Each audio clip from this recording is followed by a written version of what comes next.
സാമ്പത്തിക വർഷം അവസാനിക്കാൻ ദിവസങ്ങൾ മാത്രം ബാക്കി നിൽക്കെ സംസ്ഥാനത്ത് അതിരൂക്ഷ ധനപ്രതിസന്ധി.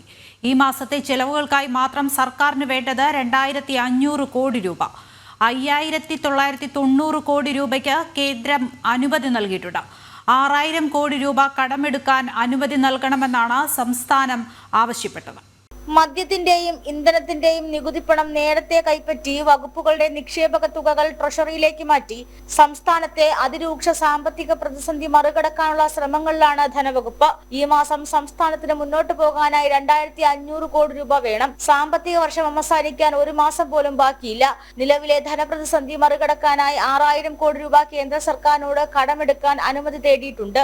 5990 കോടി രൂപ കടമെടുക്കാനുള്ള അനുമതി കേന്ദ്രം നൽകി. സാമ്പത്തിക വർഷത്തിന്റെ അവസാനം കടുത്ത ധനപ്രതിസന്ധി നേരിടുമ്പോൾ കിട്ടാവുന്നിടത്തുനിന്നെല്ലാം കടം വാങ്ങിയും ട്രഷറിയിലേക്ക് അധിക നിക്ഷേപങ്ങൾ എത്തിച്ച് നിലവിലെ സാഹചര്യങ്ങൾ മറികടക്കാൻ ശ്രമിക്കുകയാണ് ധനവകുപ്പ്. വൈദ്യുതി മേഖലയിലും പങ്കാളിത്ത പെൻഷനിലും കൊണ്ടുവന്ന മാറ്റങ്ങൾ സംസ്ഥാനത്തിന്റെ കടമെടുക്കാനുള്ള പരിധിയെ വർദ്ധിപ്പിച്ചിട്ടുണ്ടെന്നാണ് സംസ്ഥാനത്തിന്റെ വാദം. ഇത്തരത്തിൽ 12000 കോടിയോളം രൂപ കടമെടുക്കാൻ കഴിയുമെന്നും സംസ്ഥാനം കേന്ദ്രത്തെ അറിയിച്ചിട്ടുണ്ട്.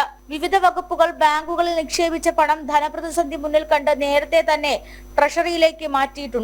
ബിവറേജസ് കോർപ്പറേഷനുകളിൽ നിന്നും ഇന്ധന കമ്പനികളിൽ നിന്നും നേരത്തെ തന്നെ നികുതി പണം കൈപ്പറ്റാൻ സർക്കാർ ശ്രമിച്ചു. KSFE പോലുള്ള പൊതുമേഖലാ സ്ഥാപനങ്ങളിൽ നിന്നും പണം ട്രഷറിയിലേക്ക് നിക്ഷേപിക്കാനുള്ള നീക്കമുണ്ടാകും. നിലവിലെ സാമ്പത്തിക വർഷം ബില്ലുകൾ മടക്കാതെ മുന്നോട്ട് പോകാനുള്ള ശ്രമമെന്നാണ് ധനവകുപ്പിന്റെ വാദം.